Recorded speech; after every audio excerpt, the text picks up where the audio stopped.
Urea का स्वदेशी उत्पादन 70 लाख टन बढ़ाने के लिए 6 उर्वरक संयंत्रों का उद्धार किया जा रहा है। FCIL के गोरखपुर, सिंदरी, तलचर और रामागुंडम संयंत्र, HFCL की बरौनी इकाई और BVFCL की नामरू फोर्थ। सोने पर सुहागा ये है कि देश में अब बनेगा सिर्फ नीम लेपित यूरिया, क्योंकि इससे होगा किसानों का फायदा ही फायदा। अनाज का उत्पादन 10% तक बढ़ेगा। बढ़ेगी 10 से 15% नाइट्रोजन क्षमता।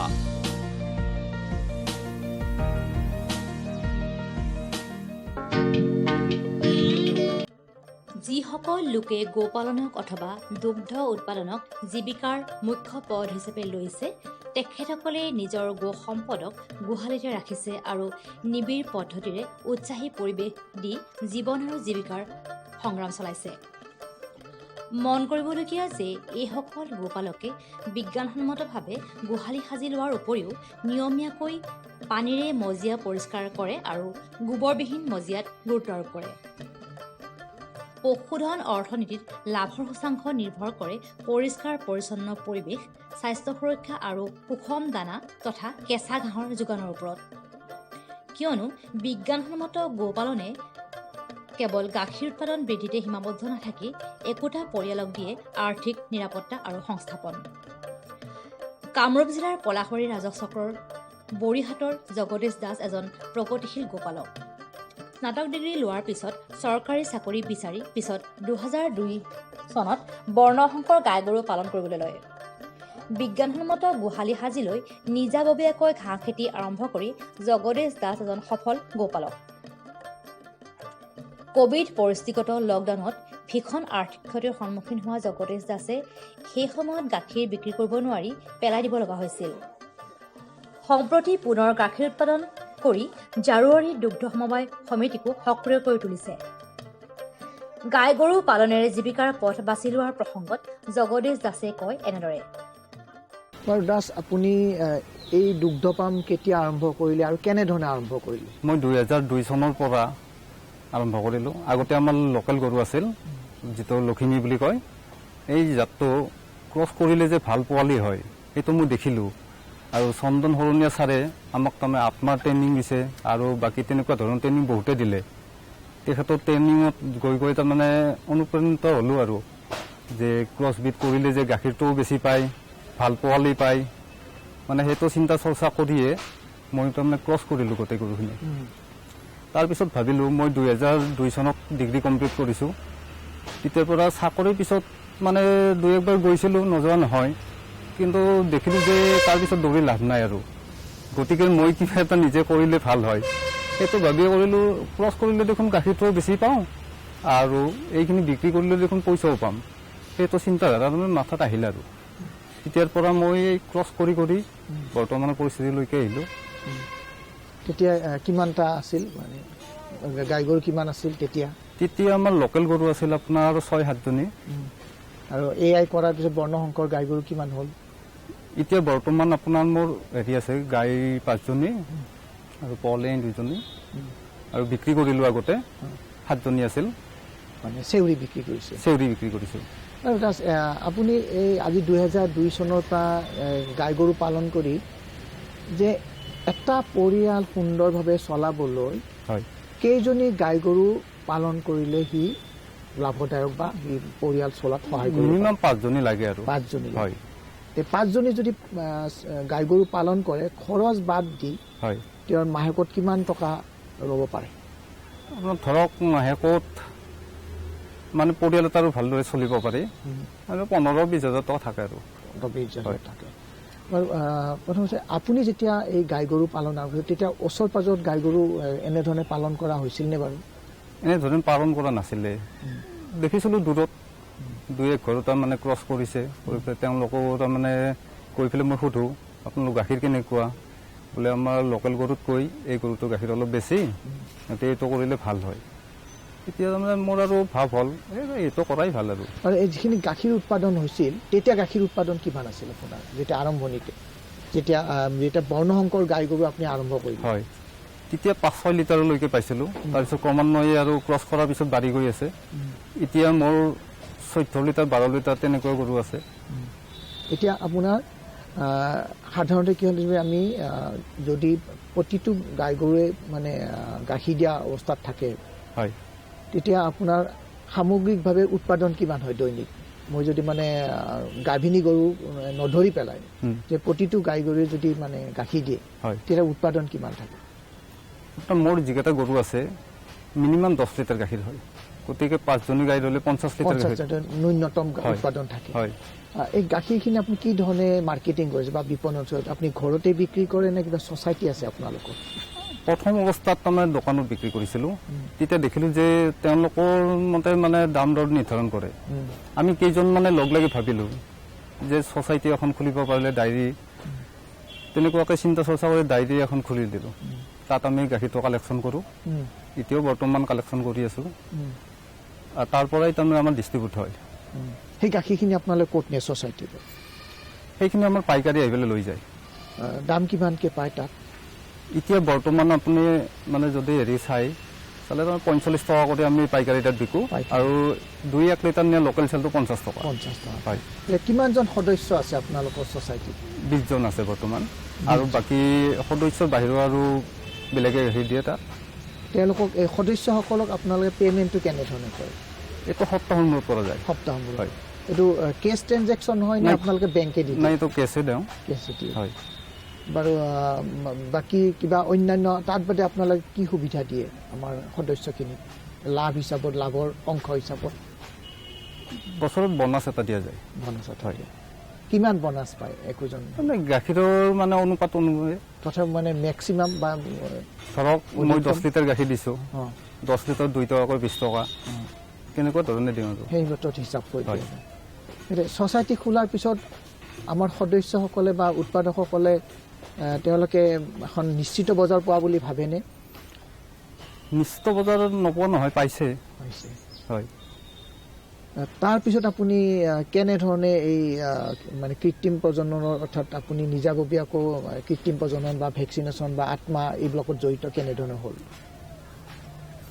প্ৰথম অৱস্থাত যেতিয়া মই গৰু পুহিছিলোঁ, তেতিয়া মোৰ যেতিয়া গৰম হয় গৰু, তেতিয়া তাৰমানে VFA হওক বা ডক্তৰ হওক বিচাৰি তাৰমানে বহুত টাইম এনেই মই লছ কৰিব লগা হয়। তেতিয়া মোৰ ধাৰণা হ'ল যদি এই ট্ৰেইনিংটো মই ল'ব পাৰোঁ, তেতিয়া দেখোন মোৰ লগতে আনৰো সুবিধা হ'ব। তেনেকুৱাকৈ ভাবিলে ছাৰহঁতো আছে, ছাৰহঁতে অলপ তেতিয়াহ'লে হেৰি ট্ৰেইনিং এটা লৈ লোৱা তুমি, তেনেকুৱা যদি ভাবিছা। আমাৰ ইয়াতে বৰ্তমান দেৱগিংগ শৰ্মা ছাৰ আছে, তেখেতৰ তত্ত্বাৱধানতে মই ট্ৰেইনিংটো আৰম্ভ কৰিলোঁ। মোৰ ট্ৰেইনিং কৰিবৰ আজি মোটামুটি 1.5 বছৰ হ'ল। এতিয়া মই নিজেই AI কৰোঁ। ট্ৰেইনিংটো ক'ত লৈছিলা? ৰাণীত লৈছিলোঁ। হয়। তাৰমানে মৈত্ৰী হিচাপত? মৈত্ৰী হিচাপত। এতিয়া তুমি মৈত্ৰী হিচাপত তুমি AI কিমান কৰা? মাহেকত মোৰ 50-60 হয় আৰু। আৰু তাৰ বিনিময়ত তুমি যিটো AI কৰাৰ চাৰ্জ হিচাপত বা তোমাক সেৱা হিচাপত কিমান মানে তোমাক দিয়ে? সেইটো মোৰ কোনো ধৰণৰ দাবী নাই, যোনে যি দিয়ে আৰু সেই হিচাপে লওঁ। আৰু তাৰমানে মোৰ ভাৱ হ'ল কি, আমাৰ ওচৰ পাজৰৰ মানুহখিনিয়ে যিটো এটা প্ৰব্লেম ভুগি আছিল, সেই প্ৰব্লেমটো যাতে নাপায় মোৰ দৰে, তেনেকুৱা হিচাপে তাৰমানে মই যেতিয়াই মাতো মই তেতিয়াই যাওঁ। যদি ৰাতি 11টা বজাতো যাব লগা হয়, মই 11টাতো যাওঁ, যাতে মানুহখিনিয়ে যাতে কোনো ধৰণৰ অসুবিধা নাপায়। সেইটো টাইমটো মিলাই ল'ব লাগিব। আত্মাৰ লগত কেনেধৰণে জড়িত আছিলে আত্মা প্ৰজেক্টত? আত্মা প্ৰজেক্টত মানে ছাৰহঁতে যিখিনি তাৰমানে আমাক ডাইৰেকশ্যন দিয়ে, ট্ৰেইনিং দিয়ে, বিশেষকৈ আমাৰ চন্দন সৰুণীয়া ছাৰে, তেখেতে আমাৰ অভিভাৱক হিচাপে সৰুৰে পৰা কাম কৰি গৈছে আমাৰ কাৰণে। তেখেতক তাৰ বাবে বহুত বহুত ধন্যবাদ দিছোঁ। গোবাম এখনৰ পৰিষ্কাৰ পৰিচ্ছন্ন পৰিৱেশৰ ওপৰতো ৰোগ প্ৰতিৰোধ ক্ষমতা নিৰ্ভৰ কৰে। শেলুৱৈ ধৰা উখুৰা মুখুৰা মজিয়াৰ গোহালি বন্ধ নলা আদি অস্বাস্থ্যকৰ পৰিৱেশে উহাৰ ফোলা বা মাষ্টাৰ্টিছ ৰোগৰ সংক্ৰমণৰ হাৰ বৃদ্ধি কৰে। তেনেদৰে অপৰিষ্কাৰভাৱে গাখীৰ খিৰোৱাৰ ফলতো উহাৰ ফোলা ৰোগ হ'ব পাৰে। সেয়ে অপৰিষ্কাৰ বাচন, পুৰণি মিঠাতেল, লেতেৰা কাপোৰে উহাৰ মচি লোৱা পৰিহাৰ কৰিব লাগে। পশুপালন আৰু পশু চিকিৎসা বিভাগৰ শ্ৰেণীকোঠীস্থিত এছিষ্টেণ্ট কি ভিলেজ অফ অফিচাৰ ডাক্তৰ চন্দন কুমাৰ শৰণীয়াই এই প্ৰসংগত কয় এনেদৰে। এতিয়া আগতে আমাৰতো গাই গৰু পালকসকলে তেখেতসকলে পৰম্পৰাগতভাৱে তেখেতসকলে গাই গৰু পালন কৰিছিলে। কিন্তু আমি যেতিয়া বিজ্ঞানসন্মত গাই গৰু পালনৰ কথা ক'ম তেতিয়াহ'লে এটা আপোনাৰ বিজ্ঞানসন্মত এটা গোহালিৰ প্ৰয়োজন। এই বিজ্ঞানসন্মত গোহালিটোত আপোনাৰ কি হ'ল, যিখন মজিয়াটো বিশেষ মানে লক্ষ্য কৰিবলগীয়া বিষয়। কিয় মজিয়াৰ পৰা বহুত মানে আপোনাৰ গাই গৰু কেইজনী তাৰমানে বেমাৰ আজাৰৰ কথা আছে, তেখেতসকলৰ স্বাস্থ্যৰ কথা আছে বা বহুত ভেনি আপোনাৰ চেনিটেশ্যন হাইজিনৰ কথা আছে। যদি গোহালিটো আপোনাৰ কেঁচা হয় বা গোহালিটো যদি আপোনাৰ গাত হৈ থাকে তেতিয়াহ'লে বিভিন্ন ধৰণৰ মানে বীজাণু তাতে জমা হৈ থাকে। বিশেষকৈ গাই গৰু যেতিয়া শুলে তাৰ মজিয়াত আপোনাৰ কি হয়, গাখীৰৰ যিটো আদাৰ বুলি কয়, যিটো বাঁহ থাকে, সেইখন মাটিত টাচ হয়। যদিহে মজিয়াখন যদি অখৰা মখৰা হয়, যদি লেতেৰা হয়, মানে গোবৰে পেচাবে যদি দৌৰ বান্ধি থাকে, যদিহে ময়লা থাকে, তেতিয়াহ'লে তাৰ পৰা মেষ্টাইটিছ নামৰ বেমাৰ এটা হ'ব পাৰে। গতিকে মেষ্টাইটিছটো এনেকুৱা মানে মাৰাত্মক বেমাৰ। আপোনাৰ এইটো কি হয়, আপোনাৰ যেতিয়া গাই গৰু এজনী আপোনাৰ গাখীৰ খীৰাব, গাই গৰু এজনীৰ তেতিয়া গাখীৰ খীৰোৱাৰ সময়ত তাৰ যিটো বাট আছে, যিটো টিট কেনেল আছে, সেইটো খোলা যায়। গাই যদি গাখীৰ খীৰোৱাৰ পিছত 20 মিনিটমান সময়লৈকে এই মানে গাখীৰ অহা বাটটো খোলা থাকে। যেতিয়া আপোনাৰ কি হ'ব, বীজাণুটো যেতিয়া আপোনাৰ এই ফ্ল'ৰত থাকিব, মজিয়াত থাকিব, তেতিয়া আপোনাৰ কি হ'ব, আপোনাৰ সেইটো যেতিয়া গাই গৰু শুই দিব তেতিয়া সেই মজিয়াৰ পৰা আপোনাৰ বীজাণুটো গাখীৰৰ বাটেৰে সোমাই গাখীৰৰ বাঁহখন এটা বেমাৰ কৰিব, খুব টান কৰিব, গাইজনীৰ জ্বৰ উঠিব, হাড়খন ফুলি যাব। তাৰপিছতে আপোনাৰ প্ৰথমতে গাখীৰটো চাউল ধোৱা পানীৰ দৰে পনীয়া হ'ব, তাৰপিছত আপোনাৰ দৈৰ দৰে মখা বান্ধিব, পিছলৈ তেজপুৰ ওলাব, পিছত গোটেই হাড়খন গোটেই বাঁহখন তাৰমানে আদাৰটো আপোনাৰ কি হয়, একদম টান শিলৰ দৰে হৈ যাব। গতিকে তেতিয়া আপোনাৰ কি হ'ব, গোটেই গাইজনী আপোনাৰ গাখীৰটো নোহোৱা হৈ যাব। গতিকে আমি গাই গৰু পুহো গাখীৰৰ কাৰণে। গতিকে যেতিয়া গাখীৰ নহ'ব তেতিয়া গাইজনীৰ আপোনাৰ মূল্যটো নোহোৱা হৈ যায়। গতিকে সেইকাৰণে আমি গাই গৰু পালকক আমি অনুৰোধ কৰিব বিচাৰোঁ যে তেখেতসকলে সদায় গোহালিটো দিনত দুবাৰকৈ পৰিষ্কাৰ কৰিব, গোবৰ পেচাববোৰ আপোনাৰ নলাৰ জৰিয়তে আপোনাৰ আঁতৰোৱাৰ ব্যৱস্থা কৰিব।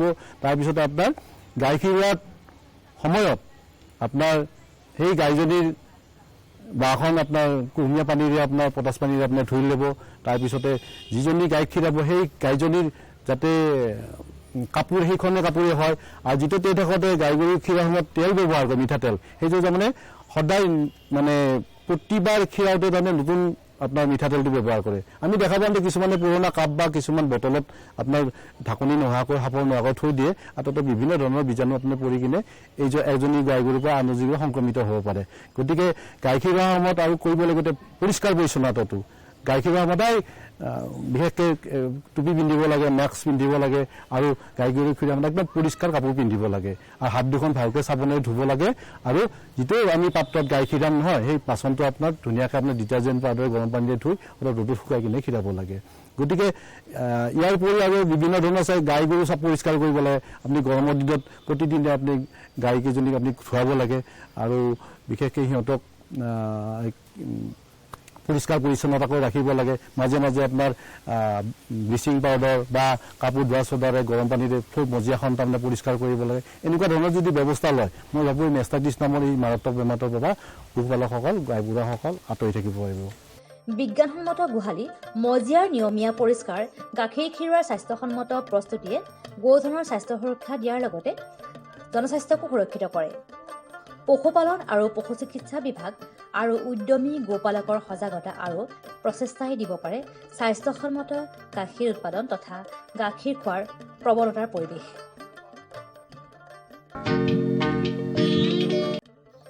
আমাৰ ৰাজ্যত বহিৰাজ্যৰ পৰা কণী আমদানি কৰাৰ বাবদ বছৰি 700 কোটি টকা ওলাই যায় বুলি কোৱা হয়। ইয়াৰ মূলতে হ'ল আমাৰ অনুৎপাদনশীল থলুৱা কুকুৰাৰ জাত। আনহাতে ব্যৱসায়িক ভিত্তিত কুকুৰা পালনৰ বাবে সীমিত লোকৰ অংশগ্ৰহণ। ৰাজ্যখনত কণী উৎপাদন বৃদ্ধিৰ বাবে পশুপালন আৰু পশু চিকিৎসা বিভাগে গ্ৰাম্যাঞ্চলত বেকয়াৰ্ড পল্ট্ৰি ৰিয়েৰিং বা পিছ চোতালত কুকুৰা পালনত গুৰুত্ব আৰোপ কৰে আৰু বিভাগৰ প্ৰতিখন কুকুৰা পামত অধিক উৎপাদনক্ষম LIT বা ল' ইনপুট টেকনলজিৰ কুকুৰা পালনত গুৰুত্ব দিছে, যাতে ইয়াৰ পোৱালি নি কুকুৰা পালকসকলে কণী উৎপাদনত আত্মনিয়োগ কৰিব পাৰে। এই প্ৰসংগত গুৱাহাটীৰ বিৰুবাৰীত থকা চৰকাৰী কুকুৰা পামৰ প্ৰবন্ধক ডাক্তৰ নয়নজিৎ ডেকাই এনেদৰে কয়। ৰাজ্যৰ পশুপালন আৰু পশু চিকিৎসা বিভাগে বিশেষভাৱে কণীৰ উৎপাদনত গুৰুত্ব আৰোপ কৰিছে আৰু তাৰ কাৰণে আমাৰ বেকয়াৰ্ড পল্ট্ৰি ফাৰ্মিং, যাক আমি পিছ চোতালত কুকুৰা পালন বুলি কওঁ, পিছ চোতালৰ কুকুৰা পালনৰ জৰিয়তে আমাৰ ৰাজ্যত যাতে আমি কণী উৎপাদন বঢ়াওঁ তাৰ কাৰণে বিশেষ গুৰুত্ব আৰোপ কৰিছে। আৰু তাৰ বাবে LIT বাৰ্ডক আমি বেছি অগ্ৰাধিকাৰ দিয়া গৈছে। LIT বাৰ্ড মানে হৈছে ল' ইনপুট টেকনলজি বাৰ্ড। ল' ইনপুট টেকনলজি বাৰ্ড বা LIT বাৰ্ডৰ মূল কথাটো হ'ল যে ই আমাৰ যিটো পৰম্পৰাগতভাৱে কুকুৰা পালন যিধৰণে কৰি আহিছে আমাৰ কৃষক ৰাইজে, ঠিক তেনেধৰণে এই কুকুৰা জাতটো আমাৰ কুকুৰা পালক বা কৃষক সমাজে পৰম্পৰাগত যিটো পদ্ধতি, ট্ৰেডিশ্যনেল যিটো আমাৰ কুকুৰাৰ পালন, তেনেধৰণে পালন। অৰ্থাৎ তেওঁলোকে বান্ধোনত ৰাখিলে, ৰাতিপুৱা এৰি দিলে, ৰাতিপুৱা এৰি দিয়াৰ পিছত তেওঁলোকে এই কুকুৰাজাকে যি খালে, আকৌ গধূলি উভতি পাছত কিবা যদি দানা দিলেও দিলে, নিদিলেও নাই। অৰ্থাৎ তেওঁলোকে ফিড কষ্টত কোনো ব্যয় কথা ইয়াত আহি নপৰে। সেই গতিকে আমি এই কুকুৰা বিৰুবাৰীত থকা এই চৰকাৰী কুকুৰা পামে আমি LIT কুকুৰা পালনত গুৰুত্ব আৰোপ কৰিছোঁ। সেই হিচাপত আমি ইয়াতে কামৰূপা কুকুৰা পালন কৰোঁ, ৰেইনব' ৰুষ্টাৰ পালন কৰোঁ আৰু এক্সটিক বাৰ্ড হিচাপত আমি হোৱাইট লেগহৰ্ণ আৰু RIR বাৰ্ড পালন কৰি আছোঁ। আমাৰ এই পামখন মানে এখন ট্ৰেইনিং প্ৰশিক্ষণ ভিত্তিক আৰু এখন প্ৰদৰ্শনীমূলক ফাৰ্ম।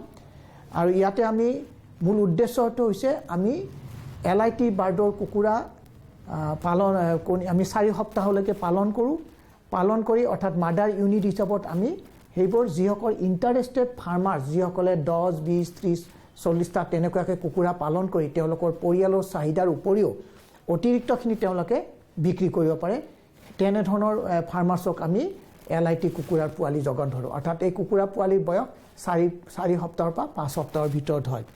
তাৰ উপৰি আমি কি কৰোঁ, আমি ইয়াতে নিয়মীয়াকৈ মাহত 2বাৰকৈ প্ৰশিক্ষণ দিওঁ যিসকল আগ্ৰহী কুকুৰা পালক বা আগ্ৰহী যুৱক যিসকলে কুকুৰা পালন কৰিব বিচাৰে, তেওঁলোকে হয় ব্ৰইলাৰ পালন বা লেয়াৰ পালন, কণী উৎপাদন, দুয়োটাৰ ক্ষেত্ৰতে আমি ইয়াতে এদিনীয়া প্ৰশিক্ষণৰ ব্যৱস্থা কৰোঁ। এই প্ৰশিক্ষণৰ উপৰিও তেওঁলোকক আমি হেণ্ডছ অন ট্ৰেইনিং, অৰ্থাৎ ভেকচিনবোৰ কেনেধৰণে দিয়া হয়, এদিনীয়া পোৱালিৰ যতন, এদিনীয়া পোৱালিৰ যিটো ব্ৰুডিং মেনেজমেণ্ট বা 7 দিনত কিটো ধৰণে চকুত আই ড্ৰপটো দিয়া হয়, 12 দিনত যিটো আমি লাচতা IBD ভেকচিনটো কেনেধৰণে পানীৰ লগত মিহলাই দিয়া হয়, ঠিক ধৰণে 28 দিনত আমি যিটো লাচতাটো ষ্ট্ৰেইনটো দিওঁ, আৰু R2B টো আমি যেতিয়া 56 দিনত বা 84 দিনৰ ভিতৰত দিম, তেতিয়া কেনেধৰণে আমি ইণ্ট্ৰামাস্কুলাৰ বা চাবকাট আমি কেনেধৰণে দিওঁ সেইবোৰ আমি ইয়াতে শিকাই দিওঁ।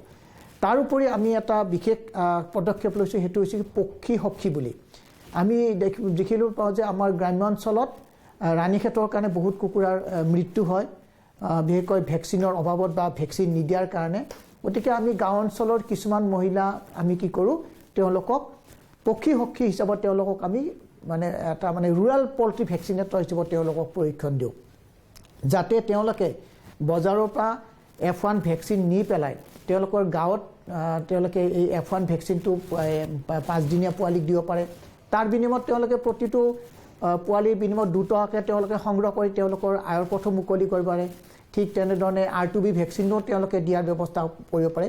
গতিকে তেওঁলোকক আমি এই দিশত আমি কিছু দক্ষতা আমি তেওঁলোকৰ বৃদ্ধি কৰোঁ, যাতে তেওঁলোকে নিঃসন্দেহে পল্ট্ৰিৰ যিটো ভেকচিনেশ্যন শিডিউলটো তেওঁলোকে কৰিব পাৰে। আৰু ইয়াৰ ফলত সেই গ্ৰাম্য অঞ্চলত আমি সেই গাঁও অঞ্চলত ৰাণীক্ষেতৰ প্ৰাদুৰ্ভাৱ বন্ধ কৰাৰ উপৰিও সেইগৰাকী মহিলা বা সেই যিসকলে মহিলাই ইয়াতে পক্ষী সখীজত প্ৰশিক্ষণ লয়, তেওঁলোকেও এটা নিজৰ আয়ৰ পথৰ গঢ়ি ল'ব পাৰে।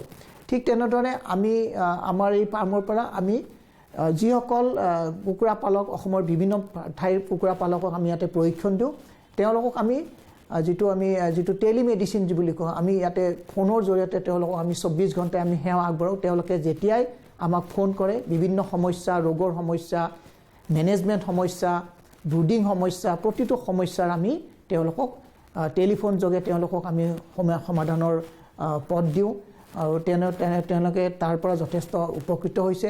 ঠিক তেনেদৰে কিছু সংখ্যক লোকে বেংকৰ ক্ৰেডিটৰ কাৰণে বেংকত কেনেধৰণে তেওঁলোকে যাব লাগে, KCC লোনটো কেনেকুৱা, EDG স্কিমৰ ক্ষেত্ৰত তেওঁলোকৰ সম্ভাৱনাটো কেনেকুৱা, পল্ট্ৰি ভেঞ্চাৰ কেপিটেলটো কেনেধৰণৰ, বা আন কিছুমান আহে যিসকলে উচ্চ শিক্ষিত, তেওঁলোকে আৰ্থিকভাৱে যথেষ্ট সচ্ছল, তেখেতসকলক আমি কেনেধৰণে কমাৰ্চিয়েল লেয়াৰ আমি যিবিলাকে কেছ ছিষ্টেম, কালিফৰ্ণিয়া কেছ ছিষ্টেমত তেওঁলোকে কেনেধৰণে কণী উৎপাদনৰ কাৰণে বিশেষকৈ যিবোৰ আমি BB300 বা BB380 জাতৰ কমাৰ্চিয়েল বাৰ্ড পালন কৰিব পাৰে, তেওঁলোককো আমি তেনেধৰণৰ প্ৰশিক্ষণ দিওঁ, যাতে তেওঁলোকে ইয়াতে আমি এটা প্ৰাথমিক প্ৰশিক্ষণটো দিওঁ আৰু তেওঁলোকক আমি কৈ দিওঁ তেওঁলোকে ভাল কনচালটেণ্ট লয়। তেওঁলোকে যদি 1000 বা 5000 কৰিব খোজে, 500টো ইমান সমস্যা নহয়। যেতিয়া 5000ৰ ওপৰৰ তেওঁলোকে কমাৰ্চিয়েল ফাৰ্ম খুজিব খোজে, তেতিয়াহ'লে আমি তেওঁলোকক ভাল কনচালটেণ্ট ল'বৰ কাৰণে আমি পৰামৰ্শ আগবঢ়াওঁ।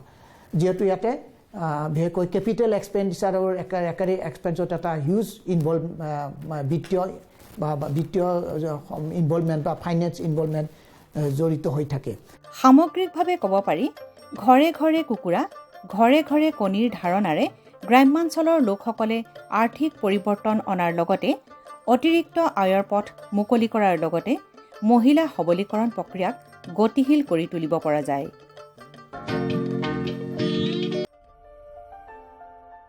ভাৰত চৰকাৰৰ প্ৰতিটো প্ৰয়াস কৃষকৰ প্ৰগতিত দি আছে এটা নতুন বিশ্বাস। দেশৰ কৃষকসকলৰ প্ৰতি সমৰ্পিত ভাৰত চৰকাৰে বিশেষকৈ উত্তৰ পূৰ্বাঞ্চল আৰু আন্দামান নিকোবৰ দ্বীপপুঞ্জৰ কৃষি অঞ্চলৰ বিকাশৰ বাবে নতুন প্ৰগতিশীল পদক্ষেপ লৈছে, যাৰ দ্বাৰা কৃষকসকলে দ্ৰুত গতিত উন্নতি কৰি আছে। কৃষি অঞ্চলৰ বিকাশৰ গতি অব্যাহত ৰাখি মাননীয় প্ৰধানমন্ত্ৰী শ্ৰী নৰেন্দ্ৰ মোদী ডাঙৰীয়াৰ নেতৃত্বত ভাৰত চৰকাৰে এক দূৰদৰ্শী নিৰ্ণয় লৈ দেশত ৰাষ্ট্ৰীয় খাদ্য তেল মিছন অইল পামৰ আৰম্ভণি কৰিছে, যাৰ দ্বাৰা উত্তৰ পূৰ্বাঞ্চলৰ ৰাজ্যসমূহ আৰু আন্দামান নিকোবৰ দ্বীপপুঞ্জৰ কৃষকসকলৰ বিশেষ লাভ হ'ব। পুঁজিৰ বিনিয়োগত বৃদ্ধি পাব, খোৱা তেলৰ আমদানিৰ ওপৰত নিৰ্ভৰ কৰাটো কম হ'ব আৰু ৰোজগাৰৰ সুবিধা সৃষ্টি হ'ব। খোৱা তেলত আত্মনিৰ্ভৰশীলতাৰ বাবে এতিয়া ৰাষ্ট্ৰীয় খাদ্য তেল মিছন অইল পামৰ সংকল্প লোৱা হৈছে। নৰ্থ ইষ্ট আৰু আন্দামান নিকোবৰ দ্বীপপুঞ্জ এনেকুৱা অঞ্চল য'ত সহজে পামৰ খেতি কৰিব পৰা যায়, পাম অইলৰ উৎপাদন হ'ব পাৰে। এই মিছনৰ অধীনত অইল পামৰ অঞ্চল আৰু উৎপাদন বঢ়োৱাত জোৰ দিয়াৰ বাবে চৰকাৰে 11,000 কোটি টকাৰো অধিক সাহায্য ৰাখি নিৰ্ধাৰিত কৰিছে। মিছনৰ অধীনত চৰকাৰে অইল পামৰ খেতিৰ বাবে ৰোপণ আদিৰ সহায়ত বৃদ্ধি ঘটাই পূৰ্বতে পাবলগীয়া প্ৰতি হেক্টৰত 12,000 টকাৰ পৰা বঢ়াই প্ৰতি হেক্টৰত 29,000 টকা কৰি দিছে। পুলি ৰোপণ সামগ্ৰীৰ অভাৱ দূৰ কৰাৰ বাবে বীজৰ উৎপাদন কৰাৰ বাবে বাগিচাকো সাহায্য প্ৰদান কৰা হ'ব, যাৰ অধীনত প্ৰতি হেক্টৰ ক্ষেত্ৰফলৰ অইল পামৰ উদ্যানৰ বাবে 1 কোটি আৰু নাৰ্চাৰী বিকাশৰ বাবে 50 লাখ টকাৰ ব্যৱস্থা আছে। 30 বছৰীয়া পুৰণা বাগিচাৰ পুনৰুদ্ধাৰৰ বাবে প্ৰতি পুলিত 250 টকাৰ এককালীন অনুদান দিয়া হ'ব। উত্তৰ পূৰ্বাঞ্চল আৰু আন্দামানৰ বিশেষ সাহায্যৰ অধীনত তাৰ অঞ্চলৰ গাঁথনি, জলবায়ু আৰু অন্য পৰিস্থিতি অনুসৰি বিভিন্ন দিশত যেনে হাফ মুন টেৰেছত প্ৰতি হেক্টৰত 4,000 টকা, জেওৰা, বায়'ফেন্সিং তথা লেণ্ড ক্লিয়াৰেন্সৰ বাবে প্ৰতি হেক্টৰত 7,000 টকা আৰু একত্ৰিত খেতিৰ বাবে প্ৰতি হেক্টৰত 10,000 টকাৰ ব্যৱস্থা আছে। প্ৰাৰম্ভিক 4 বছৰৰ সময়ত ৰক্ষণাবেক্ষণ আৰু অন্তৰ ফচলৰ বাবে প্ৰতি হেক্টৰত 50,000 টকাৰ ব্যৱস্থা আছে। কৃষকৰ বাবে ৰোজগাৰৰ সুবিধা সৃষ্টি কৰা আৰু উদ্যোগসমূহক উদগনি জনোৱাৰ বাবে 5 মেট্ৰিক টন প্ৰতি ঘণ্টা ক্ষমতাযুক্ত নতুন পাম অইল মিছনৰ প্ৰতি গোটৰ বাবে 5 কোটি টকালৈকে অনুদানৰ ব্যৱস্থা আছে আৰু ক্ষমতাত বৃদ্ধি পালে অতিৰিক্ত ধনৰাশিৰো বিকল্প আছে। আমাৰ দৰে কৃষকৰ অইল পাম মিছনৰ পৰা বহুত আশা আছে। আমাৰ লাগিছে এই যোজনা আমাৰ বাবে লাভজনক হ'ব আৰু ইয়াৰ দ্বাৰা আমাৰ উপাৰ্জনো বাঢ়িব। অইল পামৰ কৃষকসকলে সতেজ ফলৰ থোক অৰ্থাৎ FFBৰ উৎপাদন কৰে, যাৰ বৰ্তমান মূল্য আন্তঃৰাষ্ট্ৰীয় মূল্যত হোৱা উঠানামাৰ আধাৰত নিৰ্ণয় লোৱা হয়। প্ৰথমবাৰ কেন্দ্ৰীয় চৰকাৰে সতেজ ফলৰ থোকৰ মূল্যৰ বাবে কৃষকসকলক আশ্বাস দিছে। ইয়াক প্ৰকৃত মূল্য বা BP বুলি ক'ব পাৰি, অৰ্থাৎ কৃষকসকলৰ কোনো লোকচান হ'বলৈ দিয়া নহ'ব। এই ব্যৱস্থাৰ দ্বাৰা কৃষকসকলৰ বজাৰৰ মূল্য উঠানমাৰ পৰা সংৰক্ষণ প্ৰাপ্ত হ'ব। প্ৰকৃত মূল্য BP নিৰ্ধাৰণ কৰাৰ আৰম্ভণি 1 নৱেম্বৰৰ পৰা হ'ব আৰু অহা বৰ্ষৰ 31 অক্টোবৰলৈকে অব্যাহত থাকিব। ইয়াক অইল পাম বৰ্ষ বুলি কোৱা হ'ব। ইয়াৰ দ্বাৰা উত্তৰ পূৰ্বাঞ্চলৰ ৰাজ্যসমূহ আৰু আন্দামান নিকোবৰ দ্বীপপুঞ্জত খেতি বৰ ভাল হ'ব আৰু কৃষকসকলে আনন্দৰ হাঁহি মৰাৰ এটা নতুন কাৰণ পাব। किसान भाइयों गांठ बांध लो, गांठ बांध लो, बहुत बहुत है काम की, समृद्धि के पैगाम की। मिट्टी के मिजाज को समझो, मिट्टी के हर राज को समझो, मिट्टी की तुम जांच कराओ, मुफ्त सॉइल हेल्थ कार्ड ले जाओ। कभी मुनासिब बीज लगाओ, सही किस्म की खाद ले आओ, जितनी जरूरी उतनी डालो, सही मात्रा खुद पहचानो, इसको अपना मंत्र बना लो, मिट्टी की सेहत तो जानो। बात बहुत है काम की, कम लागत अधिक वरदान की, किसान भाइयों गांठ बांध लो। आज ही मिट्टी की जांच कराएं, राज्य सरकार के कृषि अधिकारी से संपर्क करें और मुफ्त में सॉइल हेल्थ कार्ड पाएं। कृषि और किसान कल्याण मंत्रालय द्वारा किसान हित में কৃষকসকলৰ বিভিন্ন সমস্যাৰ সমাধানৰ লগতে শেহতীয়া প্ৰযুক্তি আৰু প্ৰয়োজনীয় আনুষংগিক দিশৰ বিষয়ে জানিবৰ বাবে চাবলৈ নাপাহৰিব কৃষি দৰ্শন।